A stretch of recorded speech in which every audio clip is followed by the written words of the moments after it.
Napakarami po nagtatanong, Father, paano ba magbago ang aking sitwasyon? Paano ba magbago itong taong ang tagal ko nang pinagdarasal? Why not try to pray the rosary? Why not ask Mary to intercede for that person? Meron pong isang kwento napakaganda.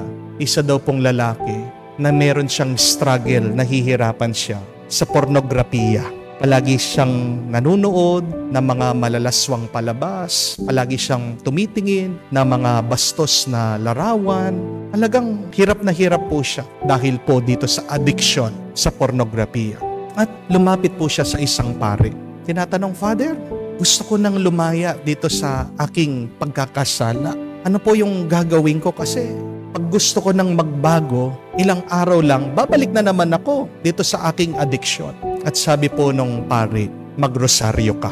At ganito ang gawin mo. Kung ilang beses kang nanood ng malaswang palabas, yun din dapat yung bilang ng iyong pagrorosaryo. Kung gaano ka kadalas manood, dapat tapatan mo yon sa iyong pagdarasal ng rosaryo. Sabi po nitong lalaki, siguro po hanggang kamatayan hindi pa po ako tapos, sabi niya.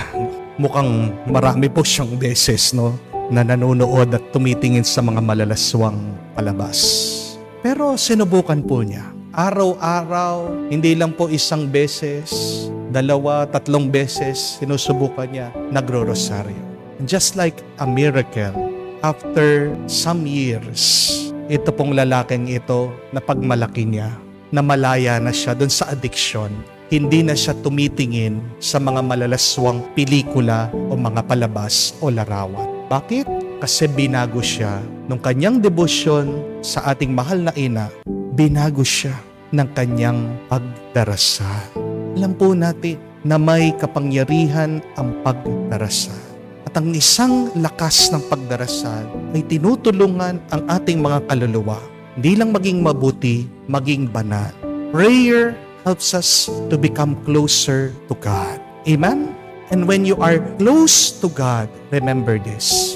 You will love what God loves and you will hate what God hates. Pag malapit ka sa Diyos, magiging kamukha mo ang ugali ng Diyos. Mamahalin mo kung ano ang mahal ng Diyos, kamumuhian mo at iiwasan mo ang ayaw at kinamumuhian ng Diyos. Remember also, my dear friends, that saints are not born, they are made. Hindi po isinisilang ang mga banal. Dahil alam natin tayo nung sinilang tayo. We have original sin. Nakabalot tayo sa kasamaan. Namana natin kay Adan at kay Eva. Pero hindi naman ibig sabihin na tayo sinilang at nag-umpisa na masama. Na tayo din ay matatapos at mamamatay na masama. Kaya naman, nag-alay ang ating Panginoon ng kanyang sarili sa krus para sa kapatawaran ng ating mga kasalanan. Pero ang tanong, ano ang ginagawa natin dito sa grasya na tinanggap natin sa sakripisyo ni Kristo sa Kalbaryo? What are you doing with the grace that we have received from God? Do not waste it. Allow this grace to transform your heart. Allow God's love to clean your heart.